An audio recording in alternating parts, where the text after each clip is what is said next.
consumers organisms which depend on other organisms for food। इस तरीके के जो एक ऑर्गेनिज्म दूसरे ऑर्गेनिज्म पर भोजन के लिए डिपेंड करते हैं, निर्भर करते हैं, इस तरह के ऑर्गेनिज्म को बोलते हैं कंज्यूमर्स। फॉर एग्जाम्पल आपके इसमें एलिफेंट आते हैं, लायन आते हैं और भी एनिमल्स आते हैं। Now see the consumers is also divided into three parts.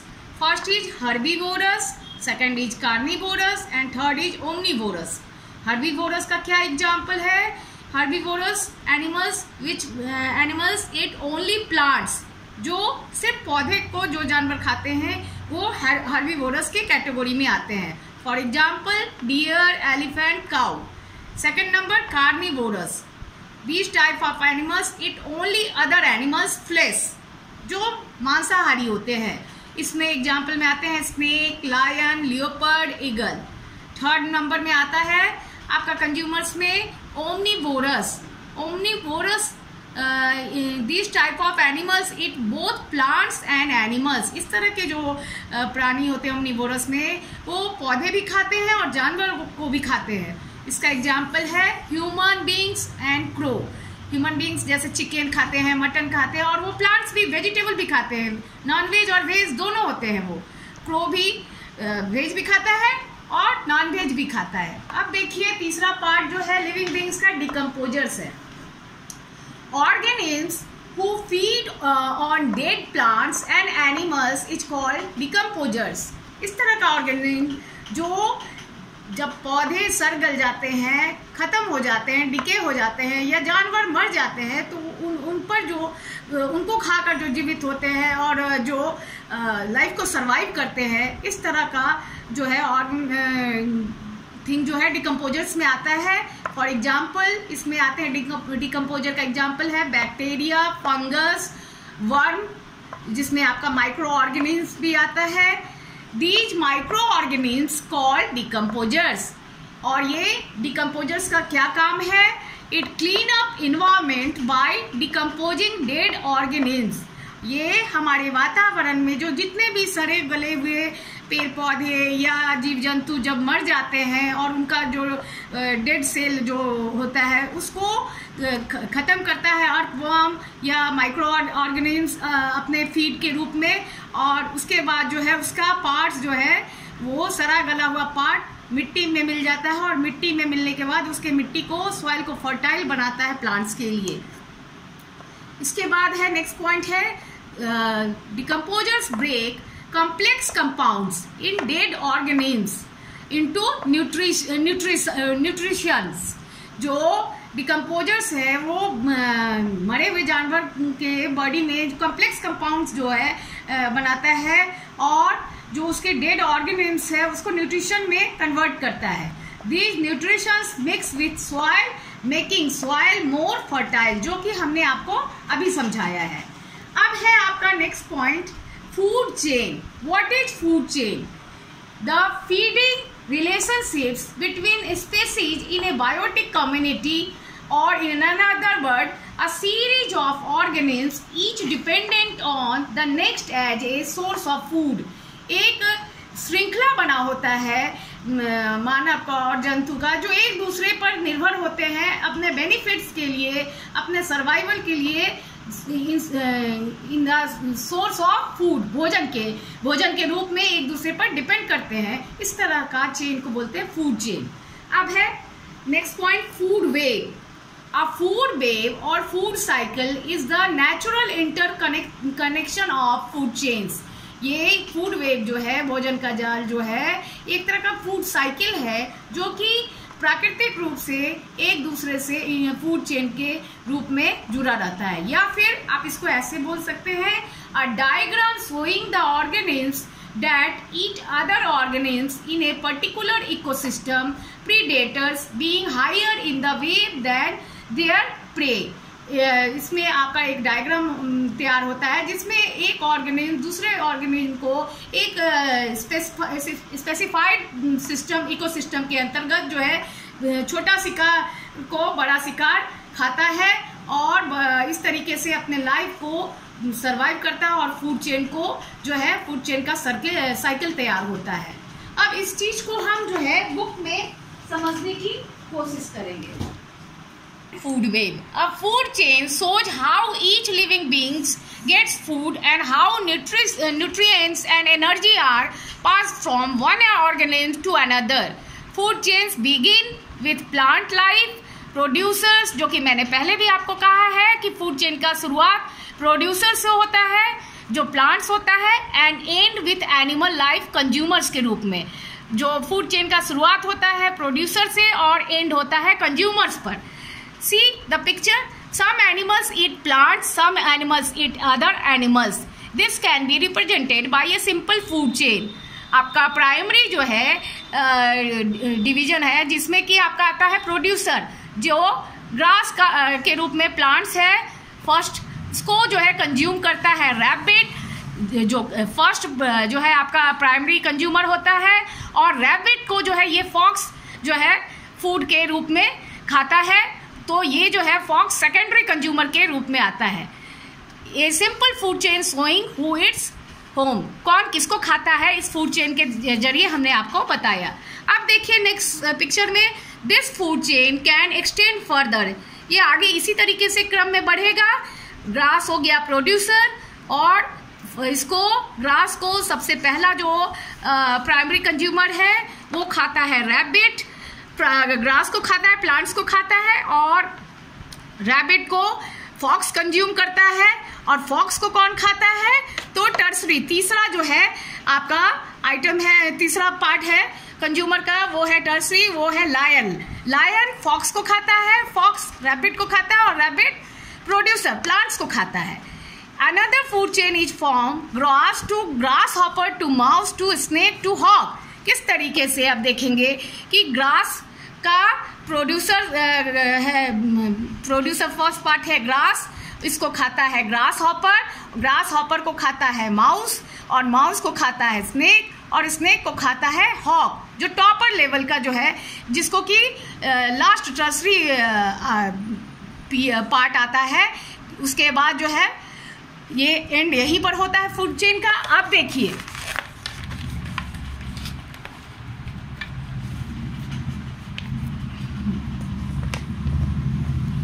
Thus, food chains and other interrelationships maintain a balance in the environment called the ecological balance. इस तरीके से फूड चेन के जरिए एक दूसरे का जो है कंज्यूमर और प्रोड्यूसर का जो रिलेशनशिप है इन्वायरमेंट को बैलेंस करने में मदद करता है, और इस तरीके से हमारा पूरा इकोलॉजिकल बैलेंस डिपेंड करता है, बनता है। In this system energy is passed from one organism to another, और इस तरीके से जो है एनर्जी का फ्लो होता है एक ऑर्गेनिज्म से दूसरे ऑर्गेनिज्म में। Human beings are also a part of these food chains. Human being जो है वो भी एक फूड चेन का पार्ट है। However, human beings try to disturb the balance in nature for their own deeds. जबकि आज अभी जो है आजकल nowadays मानव जाति जो है अपनी गलत एक्टिविटी से नेचर बैलेंस को भी इम्बैलेंस कर रहा है, खराब कर रहा है। This upsets the whole environment, और इस तरीके से वातावरण का जो बैलेंस है वो बिगड़ रहा है। For example consider the following food chain in a forest. See first producer is plant को कंज्यूम करता है डियर को कंज्यूम करता है tiger. A simple food chain in a forest. This food chain maintains a balance in the environment. ये food chain जो है एक बैलेंस बनाता है इन्वायरमेंट में। If for some reason all the tigers are removed from the food chain the number of dear will increase.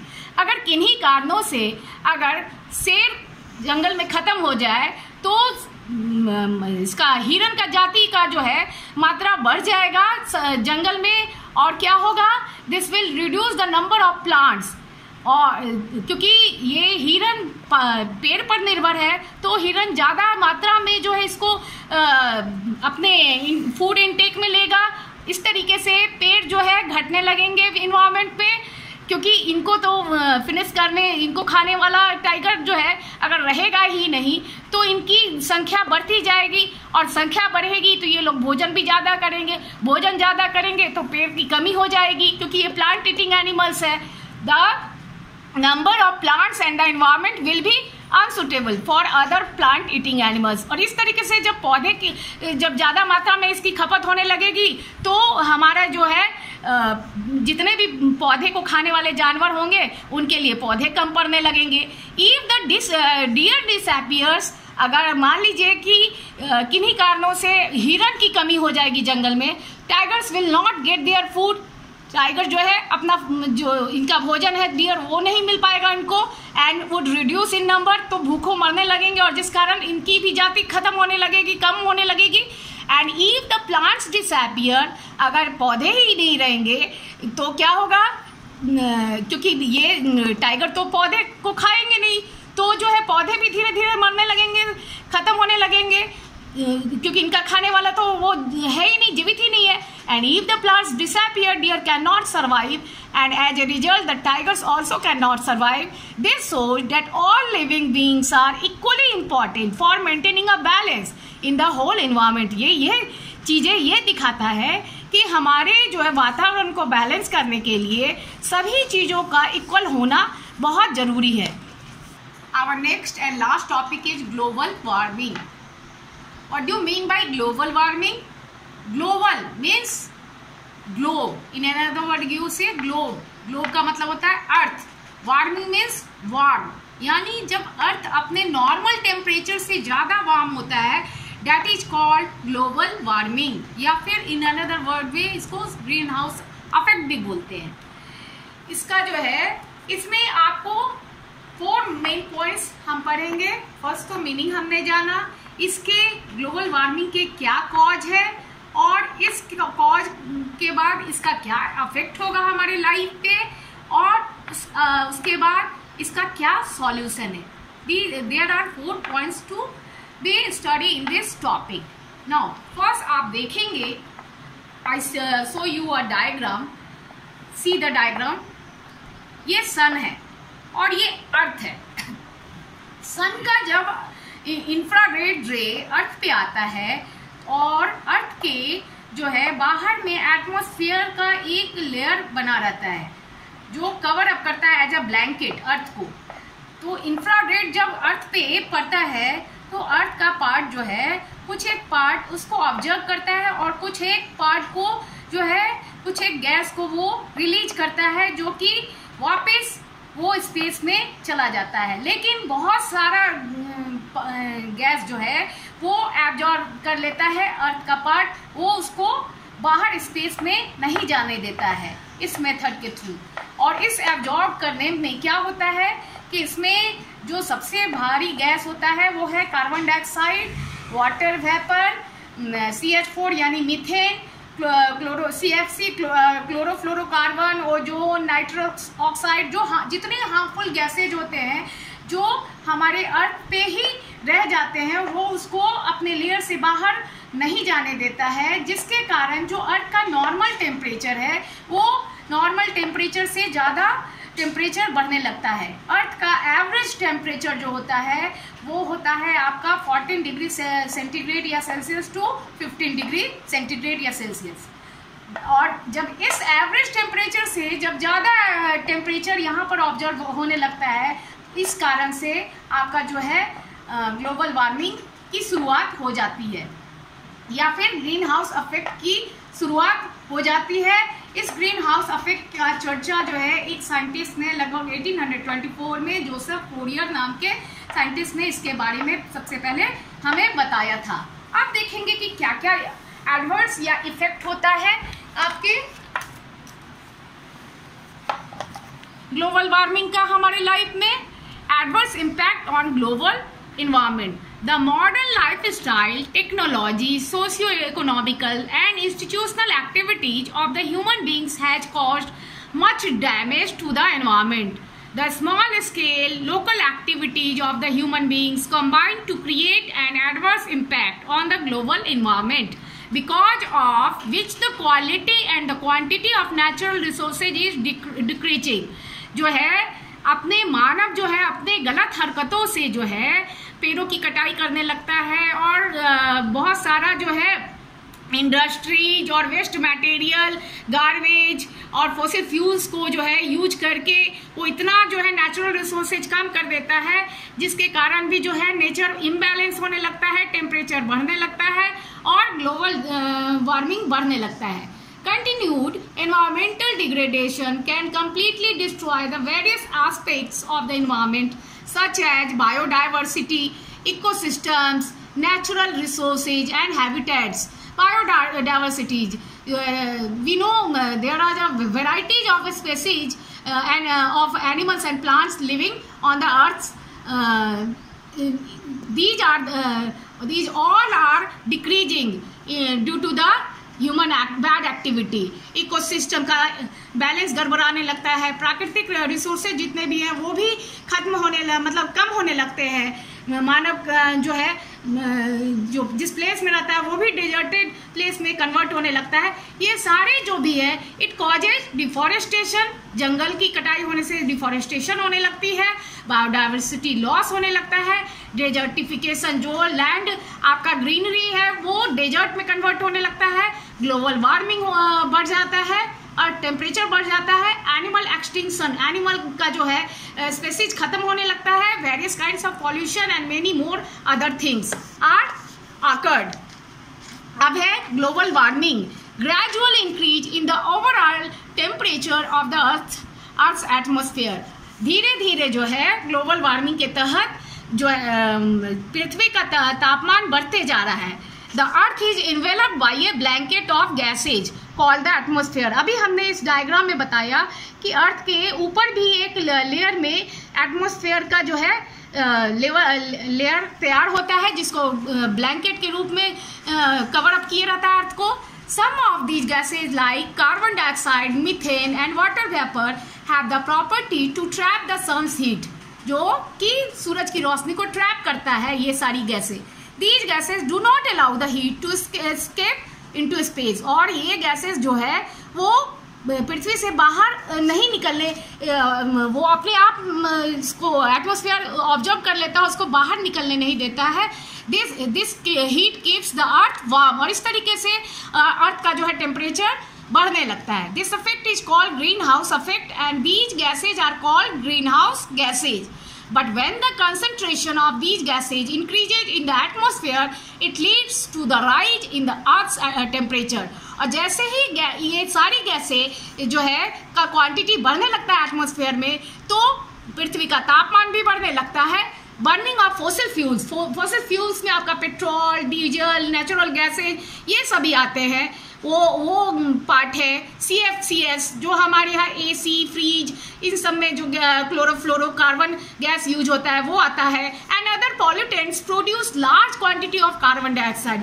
ये और भी बहुत सारी चीज़ें हैं जो कि कार्बन डाइऑक्साइड को बहुत मात्रा में जो है छोड़ते हैं, रिलीज करते हैं, और हमारे अर्थ के टेम्परेचर को बढ़ाने में ये सारे चीज़ों का अफेक्ट पड़ता है। This is called global of warming. Global warming causes climate change on the earth.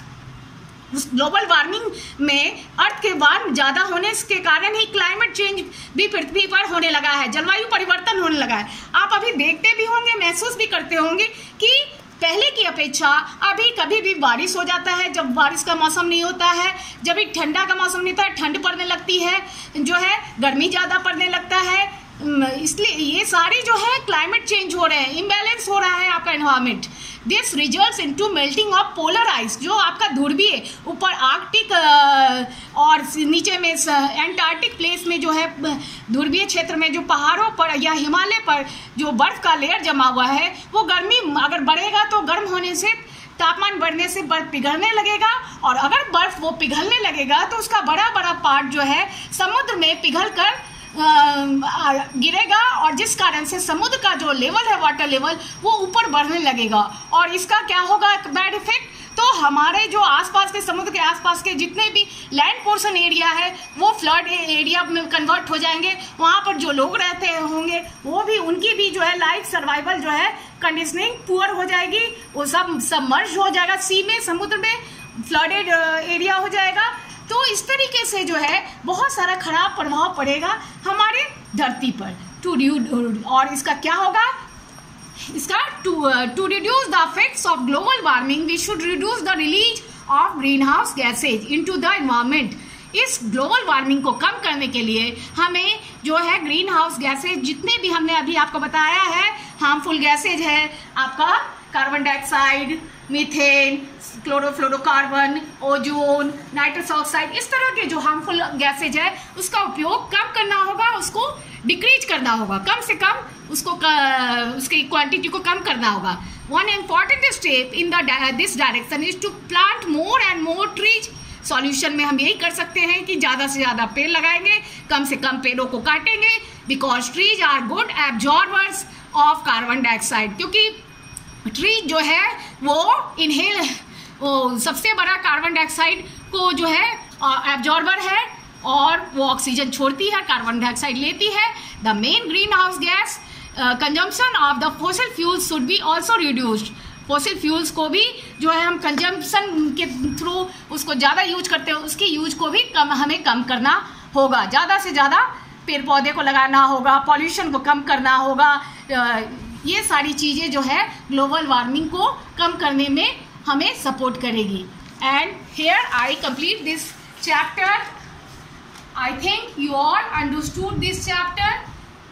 We will continue this video with our new topic in our new day. Thank you very much.